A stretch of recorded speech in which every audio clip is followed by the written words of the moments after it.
Namaste, my friends, and welcome back to the show. This week, we are going to take a deep dive on archetypes. I briefly mentioned archetypes about 2 episodes ago. I'll link the episode in the show notes when I was giving you 6 tools to help you uncover your Dharma or your soul's purpose. And one of those tools was by looking to your archetypes. But I realized we'd never really done a deep dive on this concept. So that's what we're going to do today. This is super fun. It really does help you see things about yourself that have always been there, have always existed, but you may never have kind of connected the dots and put it all together and seen yourself in this way. So it's super fun, and uncovering or understanding the archetypes that live within you and have a strong presence in your soul is very helpful when you're on this path, this dharmic path, or this path of uncovering why you're here, what you're meant to be doing here in this world, and how to this path of fulfillment that we talk about on this podcast. So we are going to dive into that in just a second. Before we do, I want to remind you that I am hosting a free community meditation on Fridays.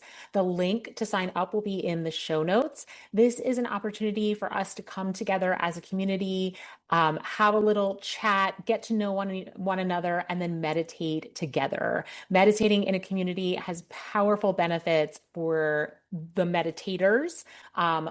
That the energy that occurs when people come into their essence, come in contact with their soul, and they're doing it together, even if it's over Zoom, it doesn't matter. Energy is not deterred by distance. It's more about the intention and the plan to be in community. You often can get deeper into your meditation. It's often much more relaxing. You often get better insights. There's beautiful benefits to the practitioner, but also when we pool our positive energy together like that, it goes out into the world, and it's like supercharging it, right? We can all do our part by walking around this life, moving through our lives with positive intentions and positive energy. But when we intentionally come together and we create time and space to do that as a group, it really does catapult or supercharge that energy. And there are plenty of studies that show this. Prayer, community prayer, and community meditation are very, very powerful. And in the current world that we're living in, I think that this is needed more than ever. So I wanted to provide a space for it, something that's hopefully convenient for you. It can be done right from your home. It's free. It'll be fairly short because I know everyone has busy schedules. So head over to the link in my show notes, check it out. The dates and times are listed there, and sign up and join us for just 15 to 20 minutes of intentional peacemaking. All right, my friends, and now on to the show. Okay, so archetypes, they have been around since the beginning of time. And there are many different systems that use the concept of archetypes, systems that you'd probably be familiar with, like the Myers-Briggs, Enneagram. I don't know if you've heard of doshas. That's another episode that I'll be doing sometime in the future, but that is more along the lines of Vedic or yogic philosophy. Even Jungian psychology talks about a concept like the archetype. So this is a concept that is very well known in various disciplines, but it's not something that we really grow up learning about or understanding. But it can be so helpful in your life in understanding yourself, because the archetypes reveal parts of us that have always existed, but we may never have exactly put them into words or clearly understood these characteristics about ourselves, or even understood the pitfalls of those characteristics, because each archetype kind of has its own Achilles heel, where if we aren't careful, we can go too far in that direction and actually cause problems in our lives. So we're going to talk about that as well. We choose to embody our archetypes before we incarnate into our body. So when we're still out there in the energetic universal consciousness, we decide which qualities or which archetypes that we are going to embody in this lifetime. And they help us to excel at the things that we need to excel at to fulfill our Dharma. So it's not random, it's not by accident, right? Our soul comes here with a plan, with an agenda. It knows it has a purpose to fulfill, and it knows by having certain qualities and characteristics and mindsets and talents that it will be able to fulfill that mission, that soul mission. So we take on these characteristics so that we can do that.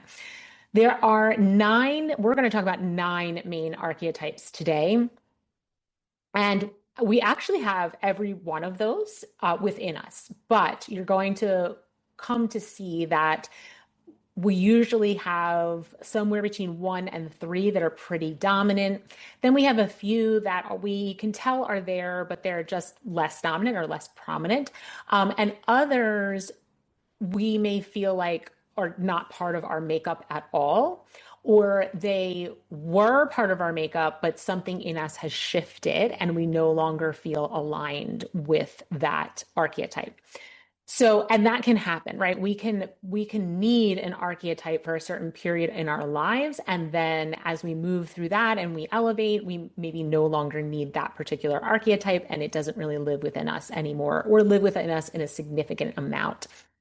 But on the flip side, we can feel like a certain archetype does not live within us, in our energetic field, but then something in life changes and all of a sudden that archetype rises up. And I'm going to give you examples of all of these, but just to keep that in mind.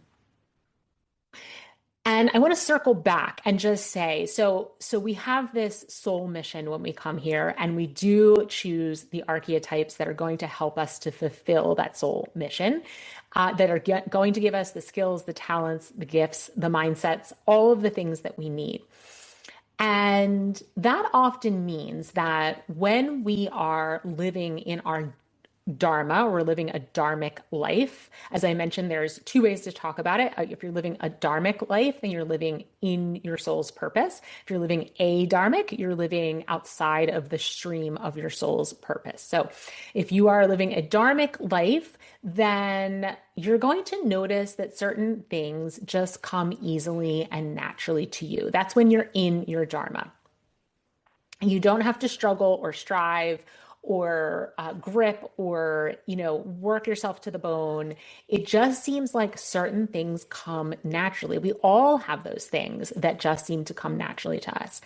But we often discount these things because we have been enculturated to believe that if we aren't toiling and sweating and striving and working, that it's probably not that important, or it's probably not really worth our time or worthy or important or a means to success, right? We have these kind of running narratives in our minds and bodies that often encourage us to discount what comes so naturally to us as being valuable and important. So I want you to keep that in mind as we go through these descriptions of the different archetypes and you're starting to see which ones feel really aligned for you. I want you to think about, have I discounted that in my life? Have I felt like, well, that's really not that important, or not that necessary, or not that valuable because it came so easily to me? And I was always looking for the harder path. My daughter right now is, she's applying to college. She's a senior in high school. And we just had this conversation because she is choosing to major in something that contains every single course that was the most difficult for her in high school. The courses that she struggled with, the courses that her grades were the lowest in, the courses that she had to drop out of because she just wasn't able to keep up. And she's now choosing to pick a major that will require her to go and take all of those same types of courses. And I asked her why she was choosing to do that versus choosing to go into something that felt easier. And I think easy, maybe it's like a dirty word in our culture. I almost think that the word easy somehow implies laziness, uh, lack of effort, but that's not what easy means. Easy means that it is in alignment with who you really are. That's why it's easy. And so, being 17, she didn't have a great answer for me other than she just thought it was fun. She thought these classes were challenging and she liked kind of the mental gymnastics that are required for her to do the coursework. And she didn't have much of an explanation beyond that. But I hope that that conversation that I had with her will help her reflect as she moves on her journey about where she's really meant to be versus where maybe she is deciding to go because it seems more important or it seems better or it seems more valuable. So just keeping that in mind as we move forward. Okay, so the Dharma archetypes are universal expressions of the soul. What does that mean? That means that these archetypes are expressed throughout the world from the beginning of time, regardless of gender, age, culture, religion, or any other factors. Okay, they are universal, meaning they exist everywhere without exception. But each of us, as I mentioned, aren't going to express all nine of them um, with the same intensity, right? We're going to have, as I mentioned, a few that are going to really show up for us, really feel aligned for us. And then we might pull those others out at times in our lives when we need them, and then they may settle back into the background of our archetype landscape. I like to use the example here of our own bodies. So we all have hair, we all have skin, we all have eye color, right? These are universal. When I talk about things that are, a universal archetype, these are universal characteristics of being a human being inside of a body. We have hair, we have skin, we have eyes. But while we all have each one of these things, the way that those things are expressed is very, very different from person to person, right? You can have straight hair, curly hair, thick hair, thin hair, blonde hair, brown hair, on it goes, right? So those are the archetypes, right? There's only so many different kinds and colors and textures of hair. Those are the universal archetypes. We each have a dominant expression of our own hair, right? My own hair, the dominant expression is that it's thick, dark, and curly, right? Those are my three archetypes of the universal expression of being human and having hair. So same concept applies here. Okay, so we are also another way to kind of understand this is that we may be drawn, we might feel inexplicably drawn to certain people, activities, work, hobbies, animals, mythological creatures, parts of nature, right? We all have these things that, for whatever reason, we may or may not be able to explain, they feel natural, they feel normal, they feel like home to us.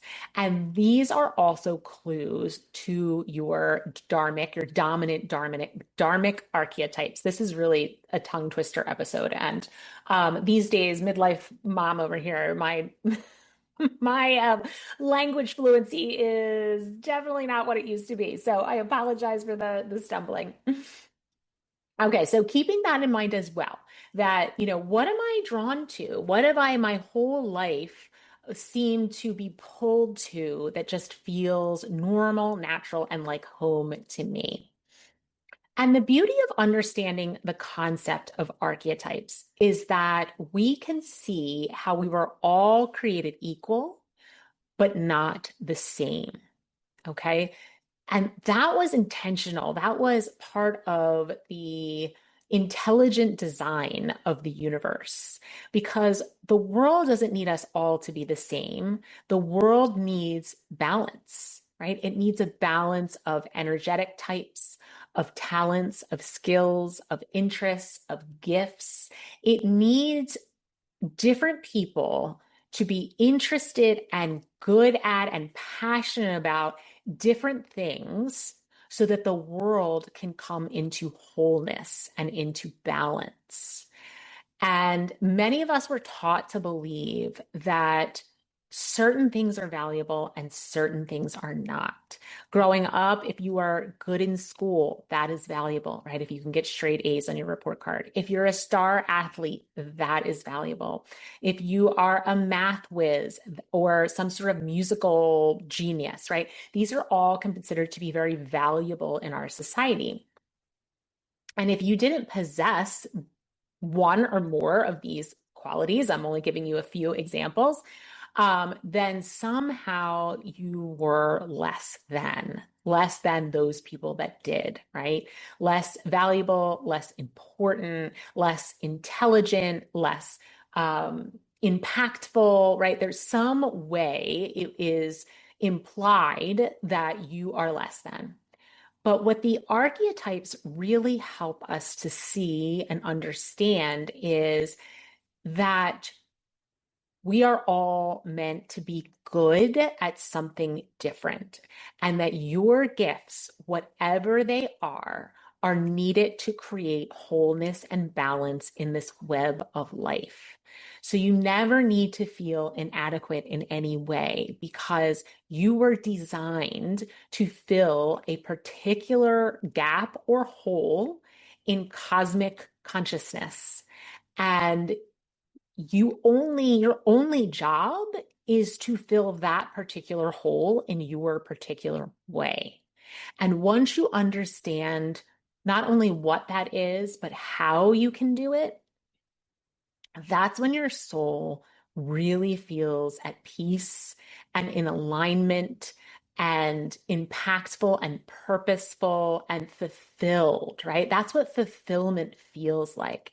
And just in case you haven't listened to other episodes, I will link some of the other Dharma episodes in the show notes so you can go back and listen if you haven't heard me speak on Dharma before. I am not talking about a job title. I am not talking about a role you play in your life. I'm not talking about how many people are impacted by what you do. This is what needs to be brought forth from within you. That's what I'm talking about when I'm talking about your Dharma. Your Dharma is an equation. It is your essence, the essence of who you are, plus how you want to express that essence. Okay, the essence of who you are, plus how you want to express that essence. The essence part never changes. The expression will change over time. And the expression is not confined to a job title or to a particular role or to a particular hobby or really any activity. It is the way you engage in all things in your life. It is how you bring forth what is within you, this burning fire that is within you, how you bring it forth into the world. Your creative expression, your own unique creative expression of your soul. That is what your Dharma is. Now, that can turn into a job. That can be the way that you parent. That can be the way you are in relationship with friends, with families, with family, with coworkers, with people you just meet on the street, right?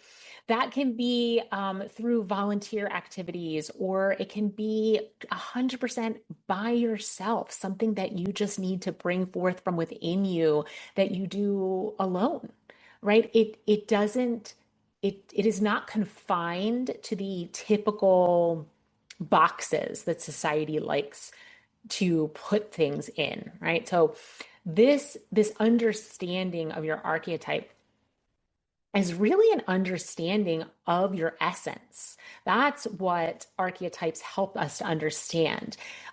We get to understand what is our essence, right? What are some of the characteristics or qualities of my essence? So I can then figure out how I want to express that essence in the world, right? How I want to offer my essence, because that's what you're doing. You're offering your essence in service to yourself because it's deeply fulfilling. And in some way, I promise you, even if you're doing it alone in your garage or in your bedroom or in your office, it will impact the world. It will be of service to the world. If you are in the stream of your own essence, your own higher self, you will be positively impacting the world. So, as I mentioned, we are all a combination of these archetypes. I am going to go through each one of them, and we're going to talk about kind of a general description of each one and then the likely kind of pitfalls that each one can fall into.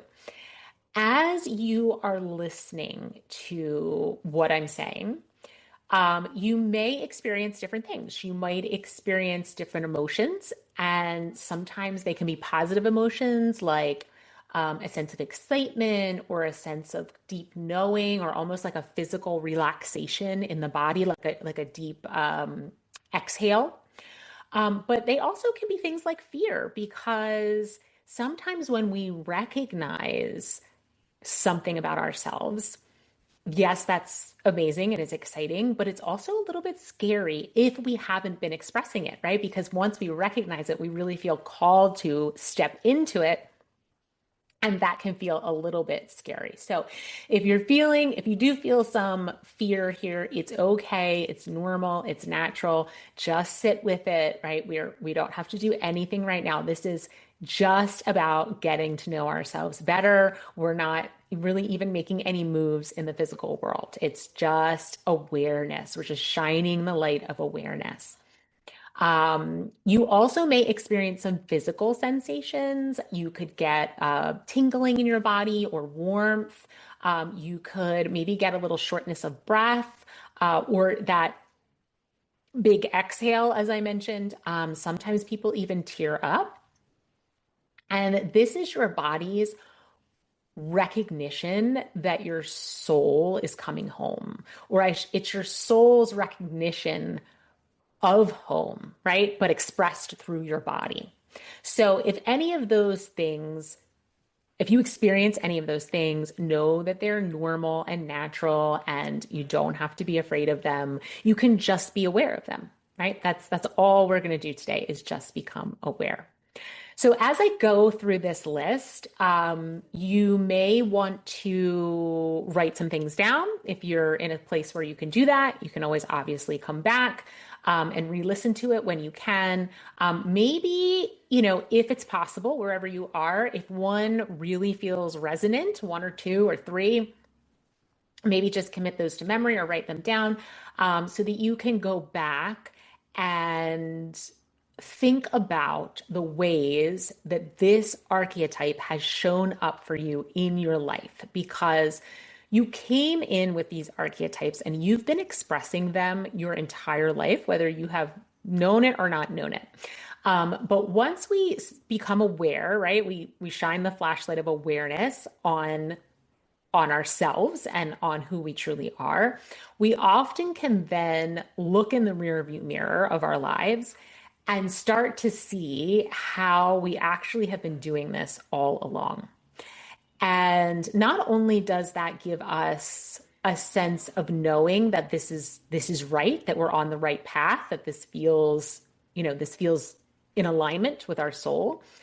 It also gives us information about what expressions of the archetype felt good and what expressions of the archetype maybe didn't feel good, right? Didn't feel quite there, right? Because I mentioned this in the previous episode as well, or I guess it was 2 episodes ago, that our Dharma starts out wide like a funnel, and gradually over time, with lots of life experience, we get closer and closer and closer to the true expression of our Dharma. And so over the years, maybe you were expressing these archetypes, but they were just a little off the mark. They just didn't feel like quite the right way of doing this thing, right? And so that's information. That's knowledge, that's wisdom about how maybe you want to make small pivots to get closer and closer to your true expression of your Dharma at this particular juncture in your life. Okay, so here we go. The teacher. I myself have a very strong archetype of teacher. The teacher archetype learns by living. Okay, these are the people that go through things in their lives, difficult things in their lives. They go through the confusion, the grief, the failure, the change, right? They go through all of that. And as they're going through it, they pay attention and they start to see patterns emerge and they learn lessons, right? So I've been telling you guys this since the beginning of this podcast. One of my greatest teachers is chronic migraine. I developed chronic migraine 12 years ago. It has been one of the biggest challenges in my life. It has also been one of my greatest teachers. And I would not be here doing this podcast. I would not be a yoga teacher. I would not be a coach or a spiritual guide without the lessons that I learned through the experience of living with a chronic pain disorder. There is so much to be learned in the hard. And there's a natural for teachers when this happens, when they live through something that's really hard. Another thing that I'll back it up. Another thing that I lived through that was really hard was not knowing my purpose. That was very, very painful for me for many years. Feeling like I was not living. I didn't even know the word Dharma at the time. I just felt like I was not living the life that I was supposed to be living, that somehow I was almost living somebody else's life or somebody else's version of what a good life is. My life didn't even feel like me or resemble me. This was very painful, but I couldn't figure out how to get on the path. I couldn't figure out what I was meant to do. And I tried for many years. And at one point I remember thinking like God gave everybody a purpose and just forgot to put one inside of me because I don't have one, right? I've been trying and I can't find it. And this was so painful for me. And it's one of the reasons I am so passionate. It is the reason I am so passionate about this concept of Dharma, and really taking the time for self-discovery to understand our own Dharma. And I'm partially passionate about it because of the pain I know that we all experience, whether that be in frustration, anxiety, depression, just feeling a general malaise or blahness about life, feeling like you're not, like you don't matter, right? That your life doesn't matter or it's not impactful. Feeling like, like again, you're living somebody else's life. You're not really living your own life. But also because I know how important it is, how powerful we are when we live in our Dharma and how much good we can do for the world. So that's why I'm so passionate about it. But point being, as someone who has a dominant archetype as a teacher, I lived through these things. I learned the lessons from them.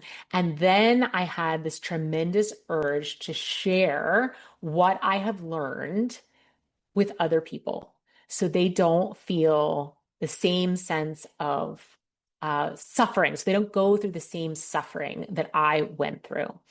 And this is a characteristic of all teachers, right? We learn something, we go through something hard, we learn from it, and then we have this urge to share it with other people.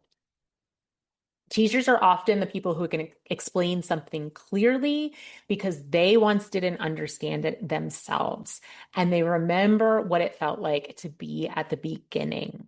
And so that is what I strive to do on this podcast. I take these big yogic philosophy concepts that are complicated and deep, and I've spent many hours of my life studying, and I try to distill them down into something that is consumable for you, right? That you can recognize as being important in your own life and put into practice in your own life and not have to spend the hours and days and weeks and months that I continue to spend studying all of this stuff.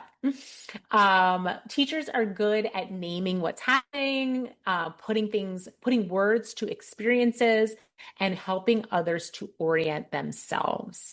But the challenge that many teachers face is they can rush to want to share their knowledge with people who really aren't ready or interested, right?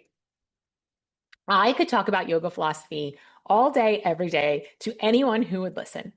But there's really only a select group of people who are interested in what I have to say. And so it's very important for me to be mindful of that, or else I come off sounding preachy and lecturing and overbearing. And it doesn't serve anyone, right? Because the people who are not interested are not interested, and that's where they are in their journey, and that's okay. So it's as teachers, we do have this tremendous urge to share, but it's about learning when, where, and how and who to share with, and not just going around sharing with everyone all the time. Teachers can also feel the pressure to always be wise, to always have the answers, right? Kind of comes in with the word teacher, right? You just feel like, oh, that word, the connotation of that word is that you know the answers to everything. And I can tell you, we do not. Teacher archetypes absolutely do not. I am learning every single day. I often have to learn the same lesson over and over, but there can be that shadow of being a teacher is to feel that pressure of having to always have the answers. All right, well-known example of a teacher archetype is someone I've mentioned on this podcast many times as my first spiritual teacher before I even knew that what that was, and that is Oprah Winfrey. She consistently reflects on lived experiences, hers and others, people she's interviewed, and she helps people extract meaning, right? That's what she does. She helps people extract meaning from the things that have happened in her life and that have happened in others' lives. Everyday examples of teachers are obviously school teachers, yoga teachers, coaches, mentors. As a parent, right, we can be in this teacher role. And teachers speak primarily from experience and not from authority. So I hope you can all, with each one of these, I hope I'm giving a clear enough example. And if you have any questions or confusions about any one of these, especially if you think, I think maybe I'm that one, but I'm not quite sure, send me a message. Instagram, Substack, email, right? We can get into the weeds a little bit deeper. Okay, the next one is the nurturer. Nurturers are just naturally attuned to other people. They notice all the like small signals that people put out, body language, energetic shifts. They're often the first to check in with people, to bring them food, to offer them help, to sit quietly with someone who's struggling, right? These are almost like the helpers, but they have this quality of this kind of healing through presence quality. They regulate others just by their presence, because people feel calmer around them. They feel seen around them. They feel like they can be themselves around them. And nurturers don't usually think of this as a gift. Here's one of those great examples of what is something maybe that you have, a gift that you have that you haven't recognized as a gift because society at large hasn't told you that it is a gift, right? It just nurtures just it feels normal for them to care, to do these things, to be the one, reaching out and being really super present for other people. The challenge for nurturers is that they often ignore their own limits and they can overextend themselves and they can have trouble setting boundaries. And then as a result, they can start feeling resentful, or they can just simply like go into burnout. They can just collapse from exhaustion because they are giving to others and they don't ask for help, or they don't say no when they really need to say no for their own self-preservation. A well-known example of a nurturer is Dolly Parton. Dolly Parton, if you don't know, over her very long career, has consistently used her substantial resources to support others. She does tons of philanthropic work, literacy, education, community, and she does it beautifully. She actually this challenge piece. I don't know if she ever did struggle with the challenge piece of being a nurturer, but at this time, she does it with a lot of love, a lot of compassion, and very well-defined boundaries that allow her to keep doing it. Everyday examples of this, the friends and family members who quietly hold everyone together, right? I'm sure we all can think of people in our lives who, when you're just having a rough day, that's the person that you call. When you're sick, that's the person who's texting, calling, showing up, saying, "What can I do?" And they actually do it. They follow through and do it. Or they don't even ask, they just do it. Um, but you also may recognize some of these people in your lives, or maybe yourself, who that this is who they are, but they rarely themselves will admit when they're overwhelmed and they need help. Okay, next one. I need a sip of water, guys. Sorry. The visionary. Okay, visionaries think in systems and possibilities. So these are your big picture thinkers. Um, they can see a reality that doesn't yet exist. And they often see it with tremendous clarity.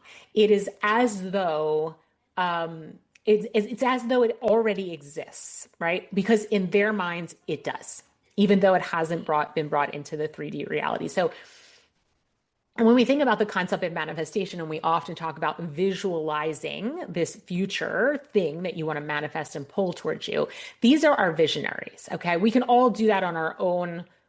We can all do that for ourselves, right? In our own ecosystem of self.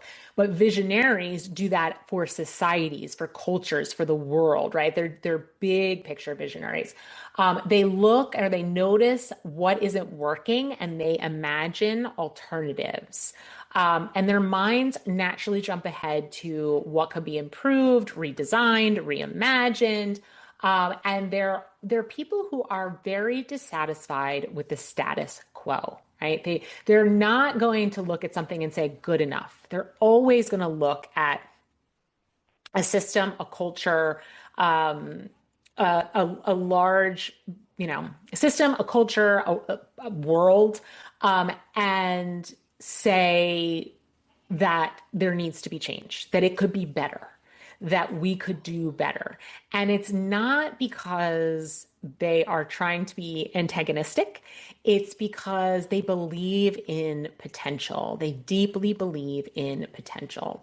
And so visionaries often feel out of step with their environment. These people can really feel like islands alone because most people aren't seeing what they're seeing. But when you are a true visionary, when that is part of your essence, even though you do feel kind of out of step or you can feel isolated and alone because other people can't see what you're seeing, that urge to rise up, right? To change the system or the culture and make it live up to its potential is so strong that you can't help but press forward. The challenge with visionaries is that they can become frustrated and impatient, obviously, because they see a vision that others don't see. They can become disconnected from the present moment because they're so focused on this future vision that they see that they can sometimes struggle to be in the present moment. And they can get discouraged when others are not seeing what they're seeing or when they're struggling to bring their vision into reality. Well-known example of a visionary is Martin Luther King Jr., right? He articulated a vision of justice and equity that required people to imagine a different future than the one they were living in. And he had such a clear vision of that future. And he believed in that possibility. He believed in the potential of the human spirit. He believed in it's so strongly that he couldn't help but press forward, even though much of the world was fighting against him because he saw this vision. Everyday example is someone in your workplace or your community who keeps suggesting new approaches and feels restless when the change is slow. And we can see this on, even small scales of, like, for example, like I mentioned, the workplace. Maybe you have that person at the workplace who's always like, but we could do this, but we could do this. And everybody else is like, oh my God, why do we have to keep changing, right? Why do you have to keep changing everything? Like, just let it be. Everybody knows how the system works and it's fine. There's nothing wrong with it. But you have that person who's pushing forward, pushing forward. Those are your visionaries. The entrepreneur, okay? Entrepreneurs are builders. They see problems and immediately think, I could fix that. They're energized by starting things, organizing resources, creating something tangible that didn't exist before. Here's an example. I'll use myself as an example of someone who had an archetype that existed within them and never knew it until they were in their mid 40s. So in my mid 40s, I became an entrepreneur. I literally didn't even know what that word meant until I was probably almost 40. I didn't have any entrepreneurs in my own life. I didn't resonate with them in the larger culture. And all of a sudden, this archetype sprung forth from within me because that was what was needed in order for me to express my dharmic journey at this particular juncture in my life. So, as I mentioned, you may hear me mention one of these archetypes and think, no way, that is not me. That is not an archetype I carry. I promise you it's there. It may be there in very small quantities, and maybe you never will have a strong expression of that archetype. But it's possible that it could spring up for you at some point in your life. Entrepreneurs are often very comfortable with risk and uncertainty because movement feels better than stagnation. So they would rather take the risk of moving forward and potentially fail than just remain kind of status quo. Status quo is like death to an entrepreneur. And entrepreneurs turn ideas into action. So similar to visionaries in that concept that they take, they have an idea about something and then they want to move forward. They want to build it. They want to see it manifest in the physical world. Entrepreneurs tend to do it on a smaller scale. Visionaries do it on a larger scale. The entrepreneur, the challenge that they often face, or the challenge is that they tend to overwork because they do have this idea and they do want to bring it into reality and they get very attached to it. And that attachment forces them to keep at it like a dog with a bone. And then they overwork. And they may tie their self-worth to the success of this entrepreneurial journey. So if I'm deciding to build a business and that business is financially successful, I am successful and I am worthy. And if the business fails, I am not successful, I am not worthy. And this is where yoga philosophy can really come in very handy, learning that your worth is not related to external success, and that we have a right to our actions but never the fruit of our actions, right? Our only job is to bring forth what is within us and put it out into the world, and we are not responsible for how the world responds and reacts to that. That's a very hard concept for an entrepreneur. And I can raise my hand and tell you that with a lot of personal experience. So they struggle to rest. They're usually highly productive. And, highly productive can be good or bad, depending on how unbalanced you are at that. Well-known example of this is Sarah Blakely. She saw a practical problem, trusted her instincts, and built a business without waiting for permission or expertise. Everyday example, anyone who starts a small business or a project or anything because they see a need and they feel compelled to respond. When I started this podcast and then eventually a coaching business, it was because I saw what I had learned through my own experience of chronic pain condition, through parenting a child with physical and mental health troubles, severe struggles, um, and through my journey of yoga and yoga, deep dive yoga philosophy. And I saw how what I had learned had carried me through those really significant challenges in my life. And then COVID came along, and I was working as a bedside nurse at the time. And my daughter also it was really during the depths of her mental health crisis, those years of COVID, those very intense years of COVID. And I saw how people's anxiety was through the roof, how they were becoming unhinged because of what was going on in the world around them.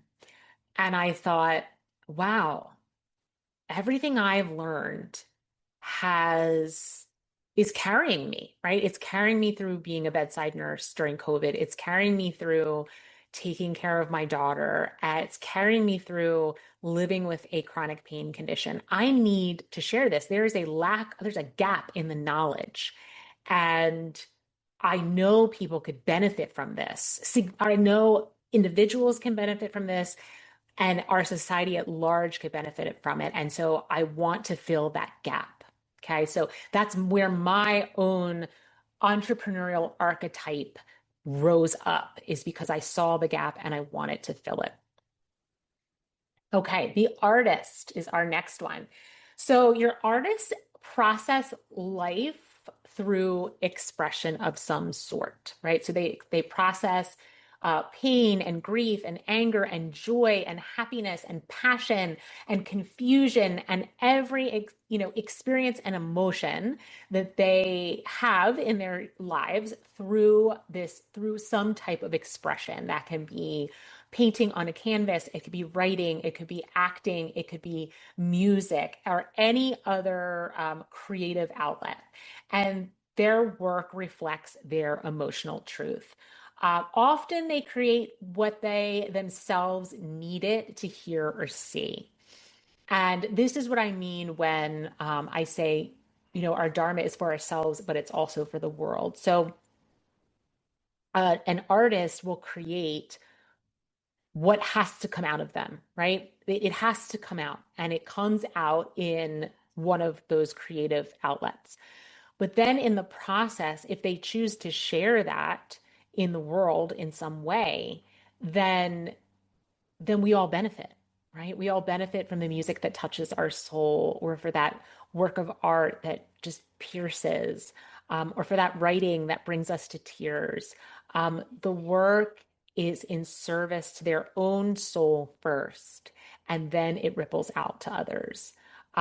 It's a form of regulation as well. So creatives, this is how they regulate their nervous systems because it's their way of releasing or processing all of these emotions. Significant challenges with artists are self-doubt and inconsistencies. Artists often struggle with discipline, and that's actually related to a common dosha, which we will get into in another episode. But they often struggle with the discipline of showing up day after day after day after day, because they often only feel like they want to express when they feel that strong emotion or that strong pull. They have a fear of being seen, right? This is very vulnerable. We're taking some of the most vulnerable parts of ourselves, and we're putting them into something that can be experienced by other people. And that feels like you're standing up on a stage naked. And so their fear of being seen is a pretty big challenge. And artists also tend to fall into that bucket of people who believe that their work is not essential or not practical or not important or valuable, right? They're the people who are maybe downplaying what their gift has to offer to the world. Well-known example is really any musical professional. I'll use Adele as an example. I love Adele. She channels her personal experiences, all of them, the good and the bad, the love, the loss, the vulnerability, into music that resonates because it's emotionally honest, right? And she's doing it because she has to. She has to bring forth what is within her because that is the expression of her essence. That is her Dharma. And then we all benefit from listening to it. So anyone who writes, who sings, who paints, who does pottery, who creates beautiful meals, really any form of creation um, or everyday examples of this artist archetype. Okay, our next one here is the researcher. The researchers are driven by understanding. My husband is a researcher. They ask a lot of questions, they look for patterns, they want a lot of evidence before they form conclusions. And they just enjoy learning and often really go deep into subjects that they're interested in versus skimming them. And that's an important distinction because you may think, well, I'm not a researcher because I don't go deep on a lot of topics. But if you have particular topics that really interest you and those you go deep on, that is the archetype of a researcher. They value accuracy, nuance, and clarity, and they have the challenge. Their primary challenge is that they can get stuck in an analysis, and so instead of ever moving forward or making a decision, they just want more and more and more information, more evidence, more numbers, more research, and they may hesitate to act or to share the information that they've learned, or even to trust their own intuition because they kind of understand that there's an infinite amount of knowledge out there, and as much as they know, it's only a fraction of what could be known, and so it gives them analysis paralysis, if you've ever heard that expression, where they can't seem to move forward, and that is what can happen to a researcher. They want to wait until they feel really ready, until they're really sure, until they have definite knowledge, but sometimes they get stuck, and the information that they have obtained that can be really useful, even though maybe there's more to learn, they don't share because of that. Well-known examples of a researcher would be Brene Brown. She's combined academic research with storytelling, and she's very well known for her work on vulnerability. And that work is entirely research based. But then she uses storytelling to bring clarity to the information that she's sharing, as well as emotional resonance. And I think that's why she is such a popular researcher, because she doesn't just give you numbers and data. She links it to our real life experiences, and she does it in a way that feels engaging, and memorable, and not like just numbers. So I love Brene Brown. Everyday examples, like you may be a researcher if you love to read extensively, if you love learning, if you enjoy playing around with how things work, like if you're one of those people who wants to understand the mechanics behind something, then you may be a researcher. I actually have a pretty prominent researcher aspect archetype to myself as well. Um, and it's a great quality to have, but once again, we just have to make sure that we don't get stuck in that analysis paralysis. Okay, the entertainer. The entertainers are exactly as the name implies. They love to entertain other people, to create emotional resonance in other people through what they do, right? So this could be someone who is a stand-up comic. It could be an actor. They are really engaged with people. They like to, or feel compelled, I should say, to lighten heavy moments. So, they're the ones that are going to break the silence. They're going to try to lift you up, or tell a joke when maybe you're feeling sad or heavy in some way. And they connect with other people through humor and storytelling.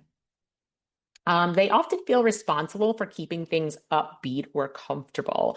And so, the person in the room, when there's an awkward moment, the person in the room who tells the joke, speaks up, breaks the silence, and tells the joke, that's the entertainer.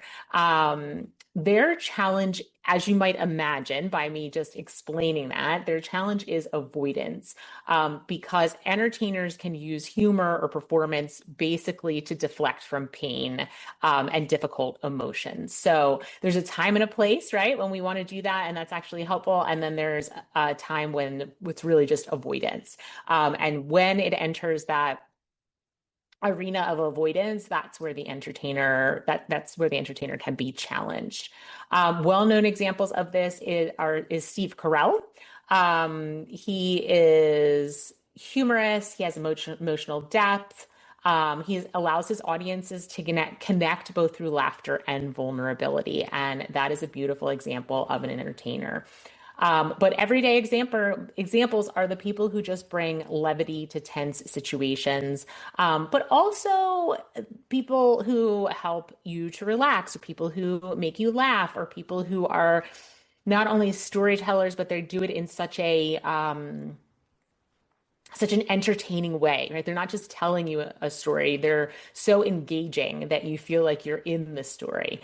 Someone who likes to perform magic tricks, or likes to read poetry aloud, like these are all entertainers. The activist. So a lot of activist archetypes are probably really being activated right now in our current political climate. They are very sensitive to injustice, and they feel very, very compelled to respond to that injustice. While others may feel, sad or frustrated or scared or even angry, the activist funnels all of those challenging emotions into fighting against the injustice. They're really motivated by fairness, by ethics, and a concern for the collective. And they often speak up when something feels wrong, even if it's very uncomfortable for them to do so. They're less interested in creating harmony in a group, whether that be in the family or in the workplace or in the culture at large, than they are in integrity, keeping the group in integrity.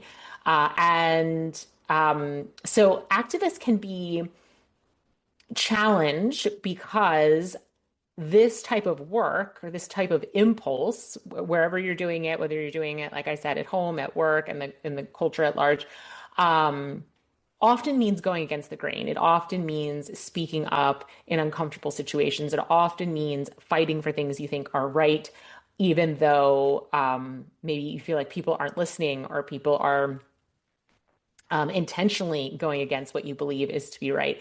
And so their challenge can come in from feeling burnt out and getting stuck in an anger spiral. And we can see this, right, in the culture at large, that, people who are activists can, if they're not careful, just become bitter and angry, because they've been fighting. They've spent their whole lives fighting for what they believe is right, and they feel very frustrated if they can't make the change that they believe is needed and so important, and so essential to whoever they are fighting for, whatever group they're fighting for. And they often carry way too much responsibility, and they can struggle to rest because they are so compelled to try to make this change that it can become, if it's left unchecked, it can become compulsive. So that is the challenge of an activist. A well-known activist is Mahatma Gandhi. I love Gandhi. I read a lot about him and his work, and he committed his life to a nonviolent resistance and collective liberation. And he was able to balance that throughout his life. He was able to, through his inner work, and that's one of the reasons I love him so much. He's just a beautiful example of someone who spent a lifetime fighting for what he believed in, who suffered himself tremendous injustices, And yet he continued on this path for his life, and he did so in such a beautiful way. He did not become angry, he did not become bitter. He committed to going inward first and connecting with himself and connecting with something greater, the divine, higher consciousness. And he moved from a place of peace instead of from a place of anger. And I think that that is just such a beautiful example that we should all live by. And he not only did that for his lifetime, but he did it and he made tremendous change in our world, tremendous positive change. Everyday examples, someone who advocates, like I mentioned, for fairness in the workplace, in the school, in the community, even, in the household, if you have kids, if you have one child who's like always advocating for the underdog, whether it be their sibling or their friend or, a younger kid in the neighborhood, whoever they see to be as a little bit weaker, having less power, and being treated unjustly, they immediately have to speak up and fight for them. Those are your activists. And here we are. We've made it to our last one, the warrior.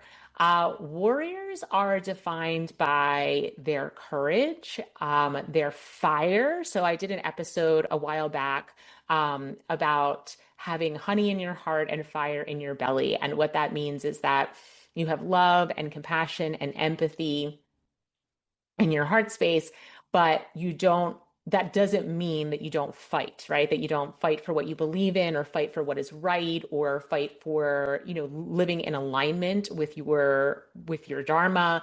That we have to have this balance of that sweet liquid honey, right? Of the love and the compassion and the fire in the belly, the drive, the determination, the discipline, the discernment that is required to fight for what we believe is right. This comes in parenthood a lot, when we have to teach our children boundaries and we have to teach them, lessons and right from wrong and help to mold them into good citizens, right? People who are going to work hard and not run away when things get too painful or too difficult.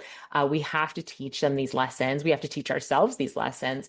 And that requires that fire in our belly. And it requires the fire in our belly to follow our Dharma, because it's really much easier to just go along, right? That an expression when I was growing up that I heard a lot was "go along to get along," and that is a lot of what we do in our world. We kind of go along so we don't ruffle any feathers because we don't have enough warrior in us. We don't have enough fire in the belly.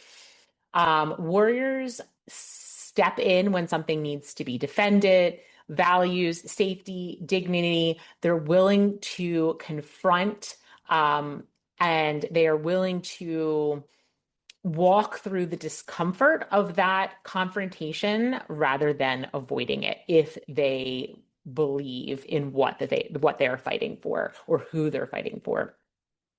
Um, they can be challenged because sometimes, as I mentioned, you have to have this honey in the heart and the fire in the belly, and we want those to be in balance, right? We don't want one being overshadowing the other one. And sometimes it has to happen in moments, but in general, we want those to be fairly balanced. And warriors have a lot of fiery energy. So they can become unbalanced and they can have a little too much fire in their belly. And that leads to rigidity where they're inflexible.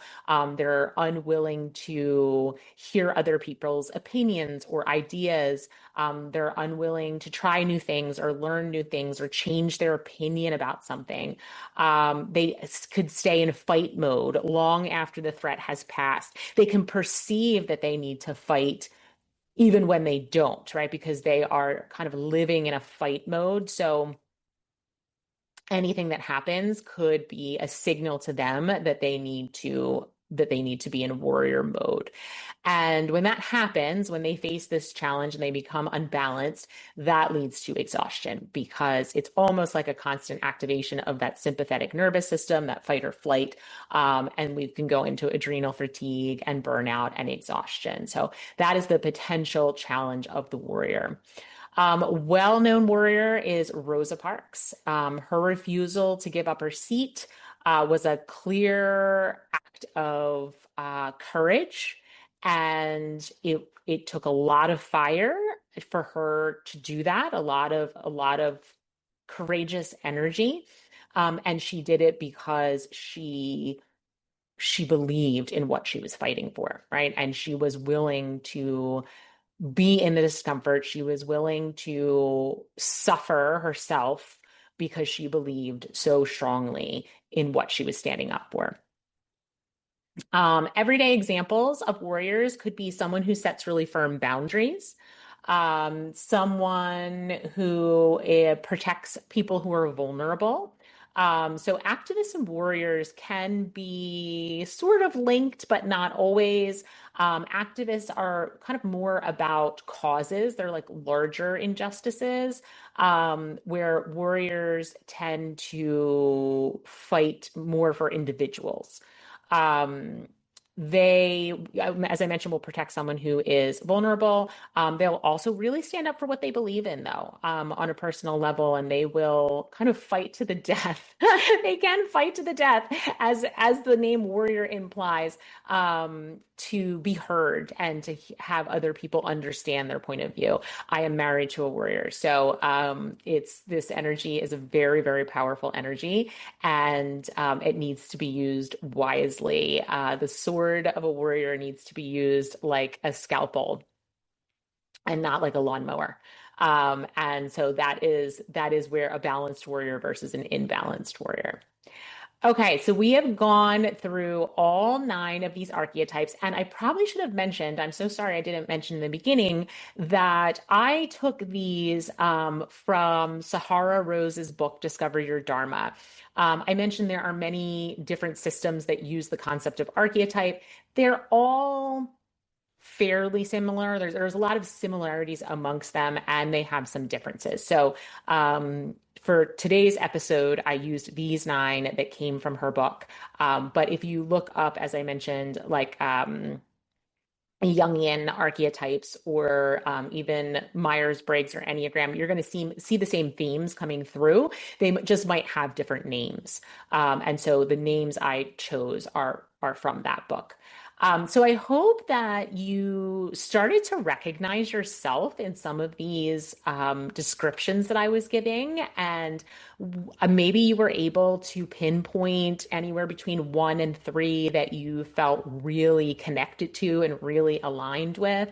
And in that connection, you may have noticed that maybe you suffer one or more of the challenges of that particular archetype. And that's really beautiful information also, because these are all, as I mentioned at the top of the episode, these are all wonderful archetypes. There's not one of them that is more important than the other. Each one is needed in our world for different things to bring our world into wholeness and into balance. But in order to be the most impactful, effective version of your archetypes, we need to recognize when we have leaned in too hard, right? When we're experiencing some of the challenges that each of these archetypes can experience. And then once we can bring awareness to that, we can see, okay, I'm a caretaker, I'm a nurturer, right? And I love what I do, and I recognize it's a beautiful gift, but I also recognize that I'm a nurturer who can feel resentful because I don't set boundaries, and then I feel like people are taking advantage of me and I get exhausted, right? Once you see that, then that becomes no longer a character flaw. It becomes just awareness that this is the challenge of this energy type, this archetype, and that you can put parameters in place to help you come back into balance, to be a balanced nurturer, and one who is really, really effective at using their gifts in service to others. And that's what we're talking about I say come into balance. We want you to be the most effective, if it's nurturer, visionary, teacher, whatever your archetype is, that you can be. And if you've fallen into the challenges, then you yourself are suffering and you are less impactful in the world. So just having that awareness, knowing that it's okay, it's not a character flaw, it's just something that can happen, and then figuring out how do I bring myself back into balance is beautiful, beautiful self-discovery work. And it will help you keep doing what you love, right? Because no matter which archetype or archetypes that you fall into, chances are you love being that. You love being the entrepreneur or the visionary or the artist or the researcher, right? It's a part of your essence. It's a part of who you are. And you don't want to suffer because you are engaging in this essential aspect of who you are. And so having this understanding helps that. Okay, my friends, go write down the top 1 to 3, then go look at your life, take a little, a little rear view look at your life and see where maybe these archetypes have shown up since childhood, moving all the way up to present day. And then think about when you see where they've shown up, think about what you really enjoyed about that, what you maybe didn't enjoy about it, if you think you would still enjoy it, and use that as a guide moving forward when you are trying to live a dharmic life and you're trying to figure out why you're here and what you're meant to do. And how you're meant to do it and who you're meant to serve and what's going to bring you joy and fulfillment and peace and flow. Use these as a guide. And if you want further guidance on this, book a clarity call using the link in my show notes or heading over to my website at katiefreeness.com. I'd love to hear any insights that came up for you during this episode. So shoot me an email, message me on social media. I have all my stuff in the show notes. So you'll have plenty of ways to find me. All right, my friends, I love you so much. Have a wonderful week.